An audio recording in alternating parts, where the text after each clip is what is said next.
With us today is Dr. Malama Chisanga. He's an assistant professor of chemistry at Dalhousie University, where he leads a research group specialized in developing nanoparticle-driven biosensors for medical diagnostics and therapeutic monitoring. Before joining Dalhousie, Malama was a postdoctoral fellow at the University of Liverpool and Université de Montréal in Canada. Malama obtained his master's, first class, and PhD in analytical chemistry at the University of Manchester.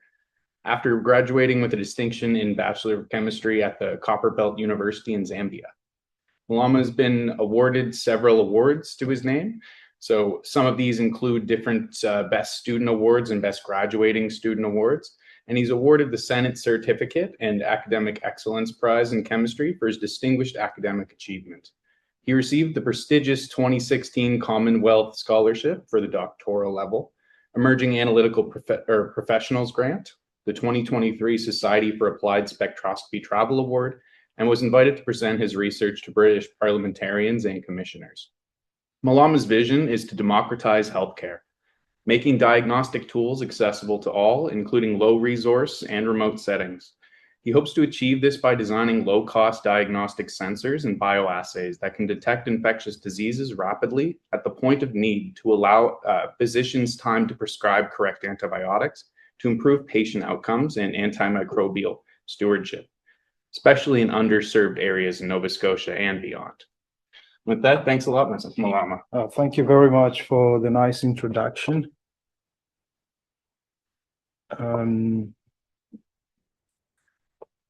Can everyone see my slides online? Yes? More interesting. That's good. Okay, that's fine. Thank you so much, Turner, for the nice introduction. I want also to extend my appreciation to the whole team, especially Alana, for inviting me to speak. I'm really excited to, share some of our research we have achieved in the past. But before I do that, this has been mentioned in the introduction, but I just want to emphasize my journey in research. So I moved all the way from Zambia, so in the south of Africa, and then went to the UK in about 2010. There I did my master's, PhD, and my first postdoc. So my master's and PhD were at Manchester University. And then I moved to Liverpool for a postdoc. And then after that, just before the pandemic, I went to Montreal, which is here in Canada, to do my postdoc for 3 years. And then in the end, I went further east to Halifax, where we are at the moment. So today, I'm going to share with you some of the results we've achieved, especially in nanotechnology and machine learning. Okay, so I'll begin by just giving you a brief background. Okay, so if we think about disease, especially infectious diseases, these are diseases that affect everyone. So it doesn't matter where someone comes from. Low, middle, high-income countries are all affected by these infectious diseases. We think about foodborne diseases. We record about 600 million cases of foodborne infections every year, okay? Going to waterborne diseases, the picture is pretty grim as well. 1.7 billion cases of waterborne infections every single year. And if you add COVID-19 infections, it balloons everything, right? Millions of people died within a short space of time, okay? Now, these three infections, which are caused by microbes, okay, pathogens, and these pathogens can resist treatment. This has been seen in the rise in antimicrobial resistance, okay? Now we are talking about superbugs, which are resistant to multi-drugs. Now, the consequence of all these, affecting millions of people and antimicrobial resistance, is the reduced human productivity, okay, which has consequences in social and economic development. Okay, we can quantify this impact by looking at what we call the disability adjusted life years. Okay, DALYs in short. Okay, this is an aggregate measure that looks at the years lived with disability, following infection, and also the years of life lost due to premature mortality. So we have the YLD, which gives us a measure of the impact of disability on human productivity, and we have the YLL, which gives us the loss in productivity due to premature mortality. If I give you just a simple example of how this DALY works, is that we have an engineer here who is only 32 years old, okay? He's a construction engineer, but at some point, this engineer gets infected with COVID-19, okay? So there's loss of productivity there. He's admitted to the hospital for a given time period. And after that, he is released from hospital, but he still has physical and cognitive problems, okay? So he cannot function as an engineer at this point. So the time at which the engineer was actually infected by COVID, going all the way to the point where he loses his physical and cognitive ability, gives us a measure of YLD, which is the years lived with disability. Okay, in an event that this engineer dies, what happens is that we are going to lose so many years of productivity. If we compare the age when the engineer dies to the life expectancy, okay? Here in Canada, the life expectancy is about 82 years, okay? So if this engineer died at 32 years, it means we have lost 50 years of productivity because of infectious diseases, okay? So now, what we want to do is to look beyond one person, because this is just one engineer, but the impact is so huge and it's very global. If we look at just the 2019 impact of DALYs on productivity, we can see that we have huge impacts across ages and geography as well, okay? If you look on the far right, left, in this case, we can see the highest impact worldwide in children under the age of 5, okay? And this makes sense. Children under the age of 5 are biologically vulnerable to diseases, right? Because their immune system is still very weak. And if those children die at a very young age, it means the YLL, the years lost due to mortality, is going to be a huge one, right? If somebody dies at 2 years old, it means we have lost potentially 80 years of productivity, okay? And this is true for other ages as well. So this is just 2019, before COVID. So you can imagine after COVID, we have lost so much productivity due to mortality as well as morbidities. Okay, now when we begin to ask questions about what causes these loss in productivity, what exactly are the diseases? There are so many of them, so many infectious diseases. At the top of the table, you have tuberculosis, you have malaria, HIV/AIDS, and many other sexually transmitted diseases.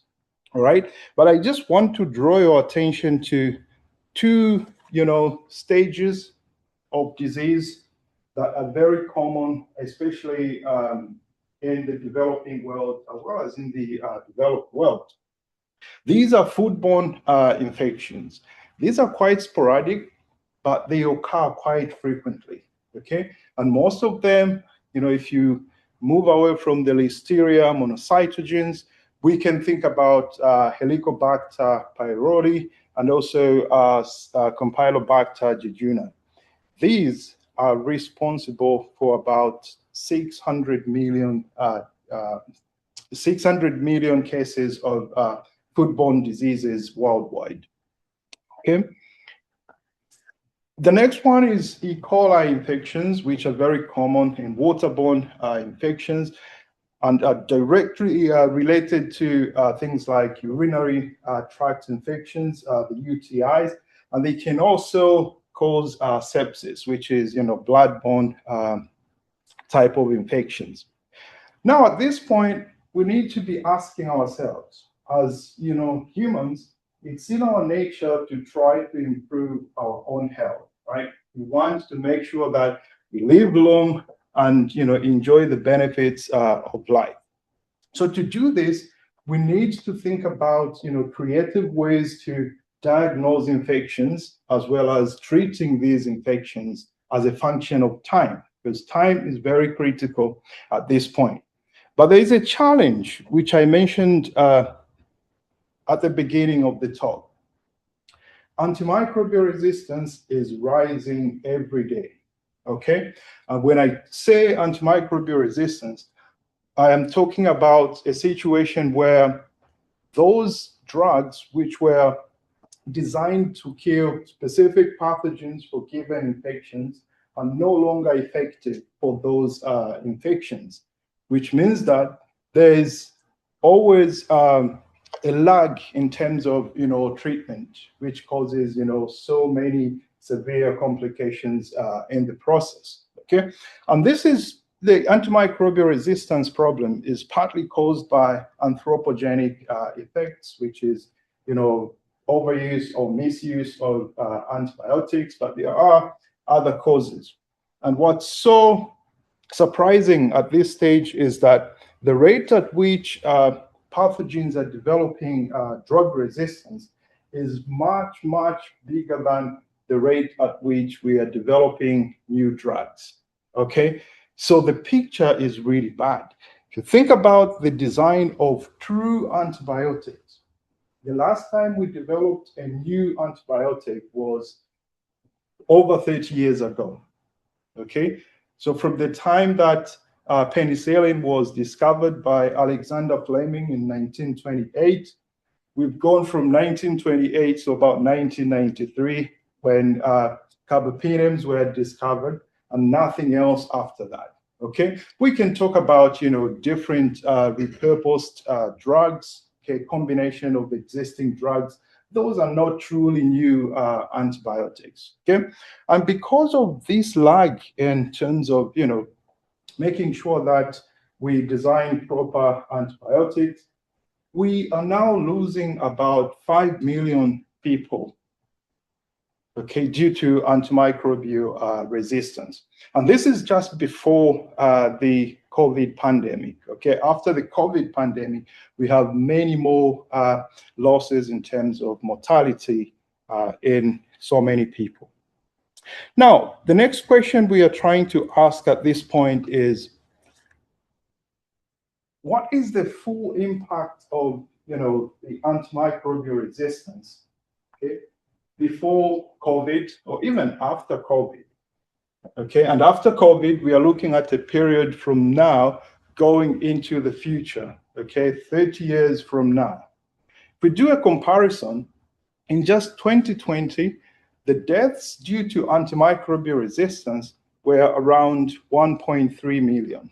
Okay, so these are just directly attributed to drug resistance. Okay, and you can see if you compare with non-communicable diseases like diabetes, even road traffic accidents, they're very close. Okay, but in the next 3 decades, the prediction is that we are going to be losing 10 million people due to antimicrobial resistance. And this is going to be competing with the deaths that are caused by cancer. Okay. Now, the big question, like I said at this point, is what do we do about this? There are so many interventions that are going on. And one of the most prominent ones is the One Health, which is a systems level intervention which combines three things: so human health, animal health, and environmental health. So we are looking at antimicrobial resistance at a very high level, trying to control this silent pandemic using these three pillars. And in these three pillars, we can see that antibiotics use, developing new antibiotics, and also diagnosing diseases as fast as possible is one of the ways that we can actually control antimicrobial resistance. So what we need to do at this point is obviously, ideally, is to develop new antibiotics, but this is not enough because even with new drugs, the pathogens are going to develop resistance to these drugs at some point, okay, if we do not use them appropriately.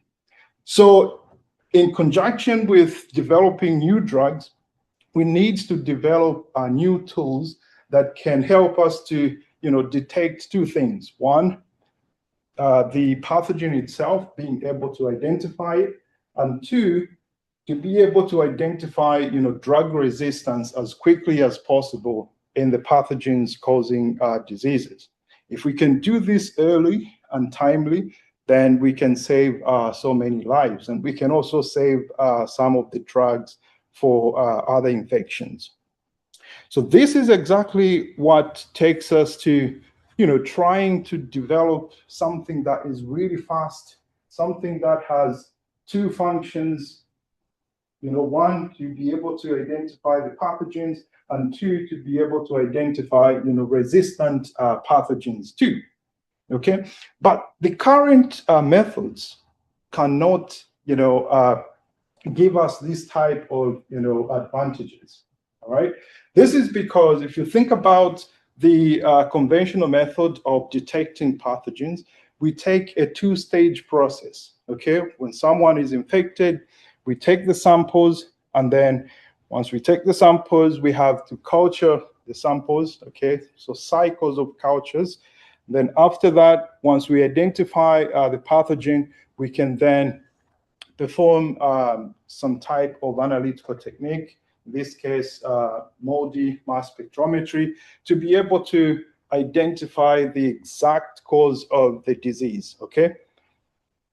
After identifying the cause of disease, we can then use that, to expose different types of antibiotics to that pathogen, and then select the best antibiotic for that given pathogen.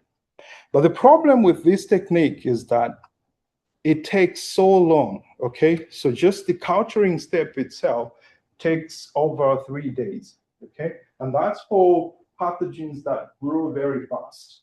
Okay, some pathogens actually grow very slowly. A very good example is Mycobacterium tuberculosis. It takes a month to grow to a biomass that can be used to identify the pathogen. And the other problem is that the antimicrobial susceptibility testing methods can take up to 48 hours and more to be able to identify the correct antibiotic for a given pathogen. So at this point, the doctors are going to be using some sort of guesswork, right, to help a patient. So they prescribe broad spectrum antibiotics, okay? And these, like I said, are guessworks. They can work or they cannot work. And at this point, we are also worsening the antimicrobial resistance situation. Okay, so what do we do about this?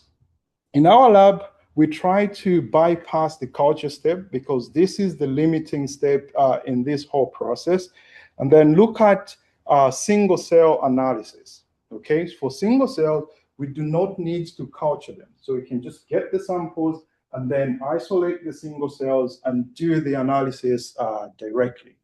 So much of my talk is going to be about, describing how we measure single cells and the type of results that we get from these techniques. I'll begin with just giving you a very brief background on our detection method, which is driven by technology. So in this case, we have a substrate, Okay, I don't need you to understand everything, but all I want you to appreciate is that we have this substrate, which is made from a special type of material. The special type of material can actually extract single cells of bacteria. And if we can see the single cells, okay, we can then shine light, which is coming from the laser, and we get the chemical fingerprints from the cells, okay? Those chemical fingerprints would look like this spectrum, okay? But don't worry about that. I will show you how we convert, those spectral data sets into something that is very easy to read, something that is very easy for people like, clinicians to make decisions upon, okay? But the key advantage for this method is that it looks at single cells and they are culture free, so we don't need to culture the cells, and they are really fast. To measure one spectrum from a single cell, it takes about 10 seconds, okay, which is pretty fast.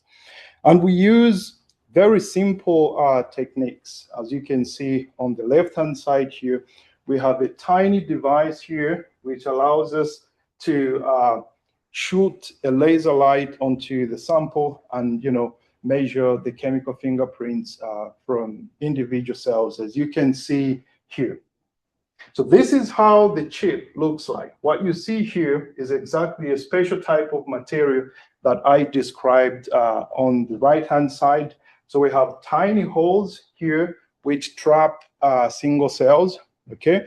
And when those single cells are trapped, we can then shine light onto them using this device to get the signals.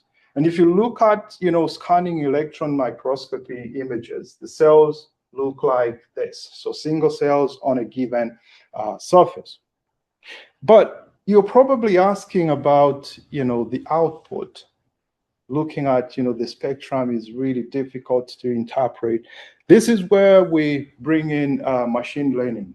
So machine learning then helps us to transform this the spectral data that you're seeing on the screen into a number. Okay, this number can be 0 if we cannot see the spectrum from a control sample, and 1 for a diseased sample. Okay, just to give you an example of how we use this machine learning, we conducted this experiment some few years ago, where we looked at 6 different types of foodborne pathogens within the same species, which is Campylobacter jejuni, and then we compared our technology to the gold standard methods, which in this case is matrix-assisted laser desorption ionization mass spectrometry, okay, which is a gold standard method in clinical diagnostics.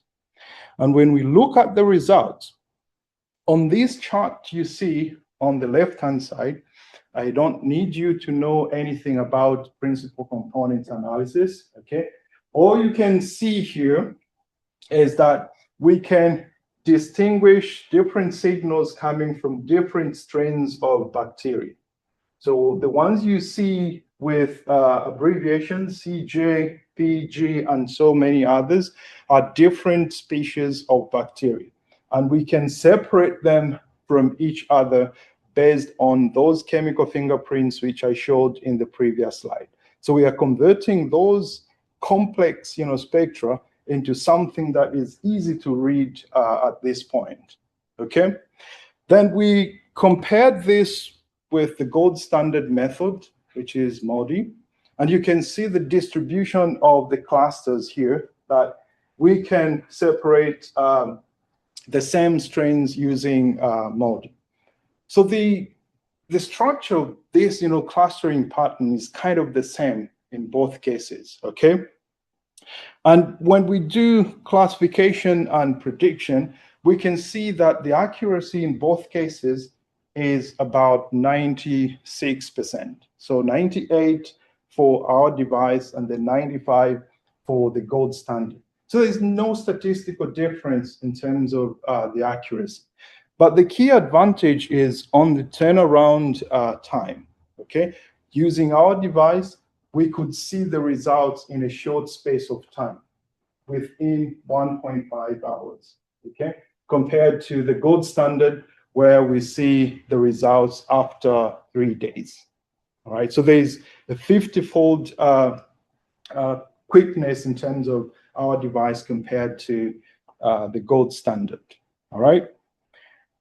Now, at this point, we are just dealing with diagnostics, okay? Just being able to identify the pathogens and, classifying them into groups so that we can, tell the difference between which microorganism is causing which foodborne infection, all right? But we have talked about antimicrobial resistance as well. So we need to discuss, how we can creatively distinguish, resistant pathogens from non-resistant pathogens.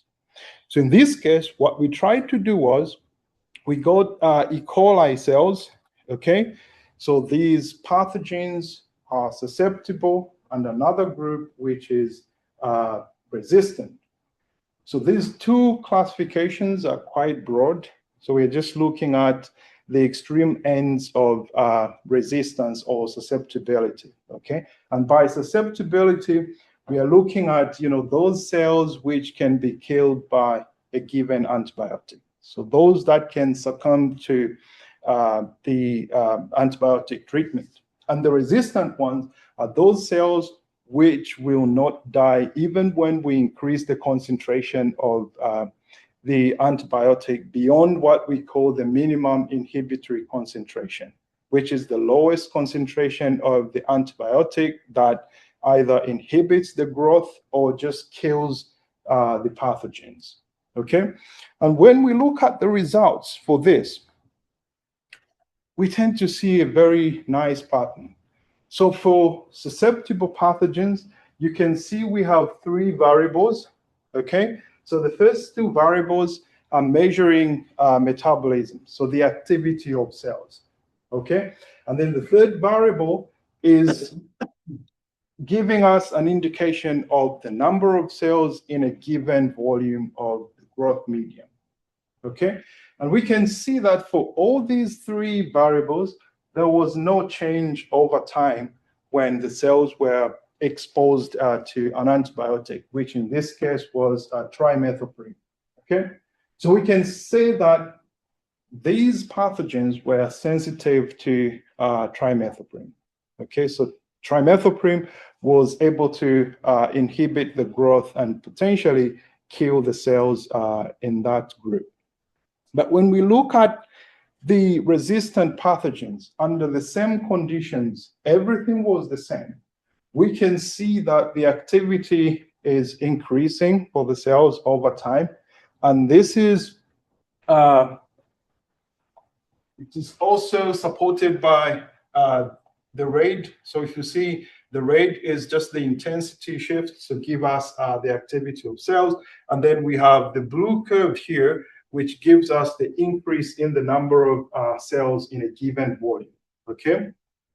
So here we can conclude that, we can measure the susceptibility and resistance of these pathogens to trimethoprim within a short space of time, okay? And when we do a comparison of our device to the gold standard method, in this case, we used the broth dilution method, we can see that, in terms of sensitivity, both methods are giving the same values, okay, for minimum inhibitory concentration, okay? So again, the minimum inhibitory concentration is the lowest amount of antibiotics that would either inhibit the growth of pathogens or kill the pathogens altogether, okay? So 2 microgram per ml, same MIC, but when we look at the turnaround time, we can see that with our method, we could do this within 2 hours compared to over 24 hours with the gold standard. So there's a timing factor here, okay? And this is the key advantage of our technology, okay? Now, at this point, we can confidently say that our technique can tell us the resistant microbes within a short space of time. And then this would give doctors enough time to think about which antibiotic is going to be the most appropriate for a given pathogen. It's also good if we can identify the resistant pathogens within a short space of time, in case along the treatment course, those pathogens become resistant to the treatment, doctors can change the treatment quite easily, okay? So for these two results that I showed you, I can summarize with a very informative picture here. It's a very busy picture, but what I'm trying to compare here is the gold standard methods, which are the bottom here, and then we have at the top here our method. You can see that in terms of diagnostics, we can, complete the testing within 1.5 hours, and we can also do antimicrobial susceptibility tests within 2 hours, compared to the gold standards where we have 3 days of diagnostics and over 2 days of treatment guidance. Okay. Now, at this point, I think I've told you something about detecting microbes and also trying to design methods that can allow us to treat infections as quickly as possible. But when there is infection with a pathogen, if we move away from the diagnostic side of things, we also want to know, the response of human beings to the infection, right? In this case, if someone gets infected, okay, the body responds through an immune response to be able to counteract, the impact of the disease. In this case, so many things change. So the body produces the cells, T cells and other cells that would help to kill the pathogens. They would also produce antibodies, okay, which should also help with trying to neutralize the infection. So one of the key questions that we try to answer along the lines of serology is, can we detect antibodies as quickly as possible using the same technology? Okay, and we did this for COVID-19 patients. Okay, so the key questions here is not only to be able to tell the concentration of antibodies, but rather to look at the dynamics in the concentration of these antibodies over time, so that we can have information about, immunity to a given disease over time. So in our case, we tried to correlate the concentration of biochemicals, which in this case are antibodies, okay, to infection with COVID, all right? And we could see that there's a pattern in terms of, the time of infection to the recovery with respect to the amount of antibodies produced by a human being. And this then allows us to be able to track, the recovery process, as well as, the cross-reactivity of antibodies, which are elicited by, say, the native virus in the case of COVID, and how, cross-reactive they are to other different types of mutants. And this is exactly what we did, okay? So we looked at, a device that can allow us to detect these antibodies much quicker than ELISA, okay? So for a proof of concept, what we did was we got samples of patients who had infection with the native virus, which was the first virus that was detected for COVID-19. And then we cross-reacted those samples to the 2 other mutants, which in this case are Gamma and Delta, all right? And this is what we had in terms of experimental setup. So we had 24 patients in Montreal and 8 control samples. So we tested the samples with a gold standard, which is PCR, polymerase chain reaction. And then we got those samples from PCR after confirming that they are positive, and then looked at the different amounts of antibodies at different time points, which is week 3 and week 8 after diagnosis. Okay, and this is how the results look like. So the first target was IgG. Okay, so we can see for IgG in the first week. So on the x-axis we have the sample type. Okay, so IgG versus the native, and then delta and gamma as well. Okay, so we can see here that we can quantify, at least in a semi-quantitative way, the amount of antibodies produced due to the native virus here, okay, compared to the control samples. When we do a cross-reaction of the same samples to the mutants, we can see a decrease in terms of concentration, cross-reactivity of these antibodies. Obviously, it makes sense because the target antigens in the mutants are kind of changing, okay? So that reduces the binding of the antibodies to the mutants. That's why we see a decrease in the levels of antibodies. We did the same for IgM, but a striking difference here is that with IgG, we tend to see the antibodies even after week 8 of post-infection, which tells us a story that, you know, these antibodies are related to the long-term immunity, the IgGs. This is not true for IgMs, as we can see that the antibodies reduced nearly to the baseline after 8 weeks of infection, okay? Which again confirms that IgMs are not related to long-term immunity, all right? We also then compared the levels of these antibodies with respect to age, okay? So our device was very sensitive and accurate. You know, we could see the dynamics in terms of antibodies with respect to the age of the patients, okay? This was also seen by the standard method, which in this case is ELISA, okay? But we can see the difference in terms of detection times, our device detecting all these changes within 2 hours compared to ELISA, which showed these differences after 2 days, okay? So we can confirm at this point that with our technology tool, we can actually see antibodies much quicker than what ELISA can offer in this case. The accuracy is very close, okay? So we can compete in terms of accuracy, but we beat ELISA in terms of the turnaround time.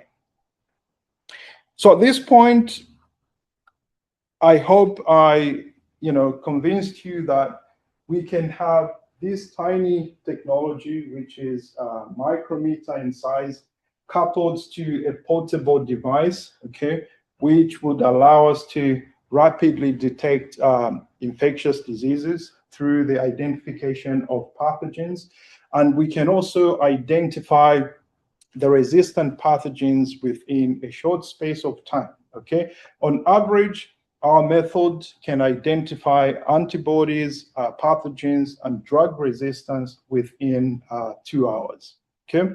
This is much faster than the gold standard techniques that we currently have. And if we were to approve these results in much larger samples, then we can begin to think about the disability assisted, adjusted life years, all right? We can improve the productivity of human beings and hence reduce the DALYs. So all we need at this point going forward is to be able to upscale the sampling and also bring in collaborations with clinicians, to be able to, assess the translation of our technology into the clinic. At this point, I want to, thank everyone who contributed to this work. Okay, my group, which is a very young group here at Dalhousie University, And then, science is a collaborative adventure. So some of these results were collected from Manchester and Liverpool, and some of them, especially the COVID project, was done in Montreal. I want to thank the funding agencies as well, from Dalhousie University going all the way to CFI. And I thank you all for your attention. I'll be able to take any questions. That was great. I'll leave it to you to mediate the questions, just because I don't want the interference from my mic coming over the speaker. Okay. Here. Yeah. Any in the room, I guess, is there? I was wondering if you could talk a little bit more about the nanotechnology itself and like specifically like what the nanoparticles are using. Okay, that's a very good question. I deliberately did not include most of those, right? Just to show an emphasis on the results. But the way we do things is that we have a substrate, which can be silicone or anything like that. And then we create a mask using things like PDMS, okay, to be able to, have those holes, the micro holes on the chip. And thereafter, we can actually deposit nanoparticles. We typically use gold nanoparticles, but we also use silver and the combination of gold and silver. What we see is that with gold, we have much more stability in terms of the signals, but with silver, over time, we tend to lose that stability. Thank you. Any other in there? Thank you very much for this great talk. And I just have two questions, if you don't mind. Yeah, that's fine. My questions are related to bacterial infection, as far as I understood, it is a kind of like portable device, right? Yes. And in that case, it uses, I guess, a small.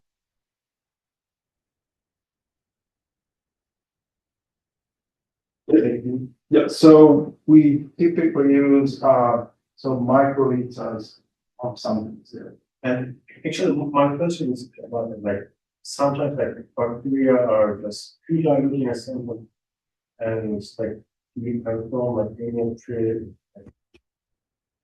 bring a step to overcome that disadvantage. That's a very good question. So what we do in this case is for proof of concept, experiments, we do dilutions. But on the actual experiments, what we do is that we spike the single cells into a sample and then begin to isolate the individual cells from the sample. So we're trying to mimic the real clinical sample, where we just get the sample from a patient. That sample has bacteria, and then we use what we call laser-induced forward transfer method to be able to isolate the single cells. So it's like having a tweezer, okay? And then you flick the single cells from the sample onto the sensor. Yeah. And my second question is about I'm just curious if this device can differentiate live cells or dead cells, and experience about that, but sometimes I think even if the number is too high, those cells can be dead, or they don't causing an infection or something like that. That's true. So there are, these experiments where you have to identify the viable cells. So they're not dead, but they are not metabolically active. And some of them are completely dead, and you can see the chemical fingerprints, which are very different from the living cell. I've not done that, but others have actually published on this. So they can tell the difference between dead and live cells, which is a big advantage, because if you look at PCR, for example, you won't be able to tell if the microbe is dead or alive, right? But with our method, we can actually see the differences. Thank you very much. It's great to know that. We got a couple online here. So first is a bit two-part, but on calibration. So In what way do you calibrate the device? Do you have any calibrating standards? Yes.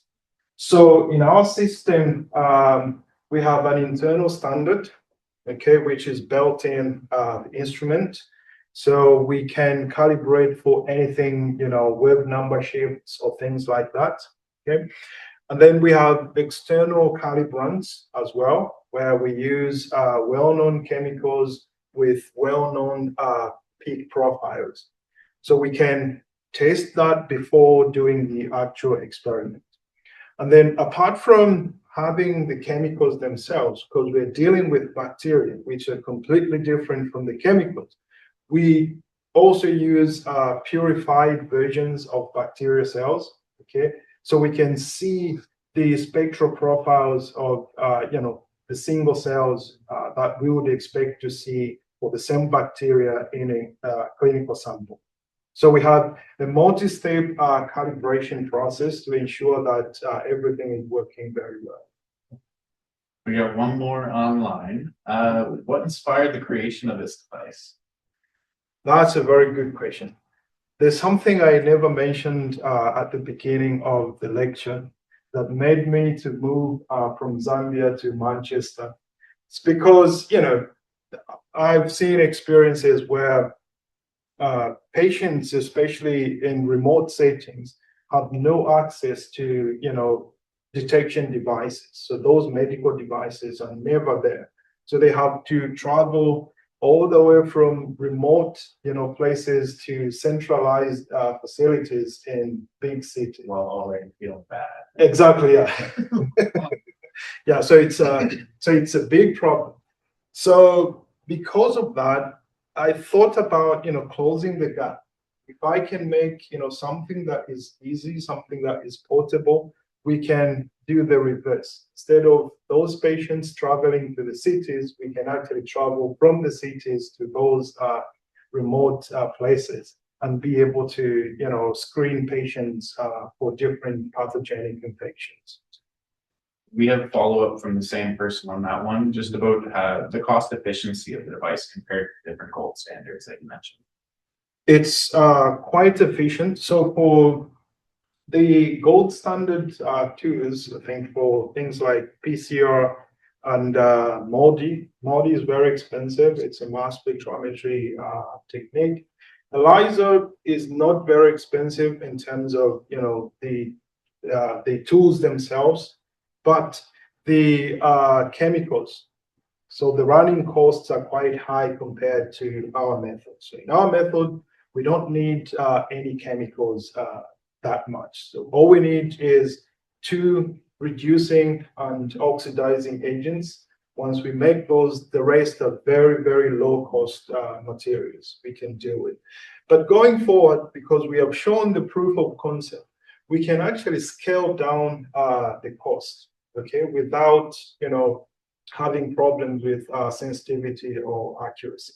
And this is what we are doing at the moment. Any more from in the room? We're good to keep going?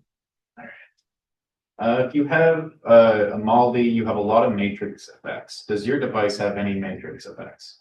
So at this point, because we are flicking, we are isolating single cells from the sample.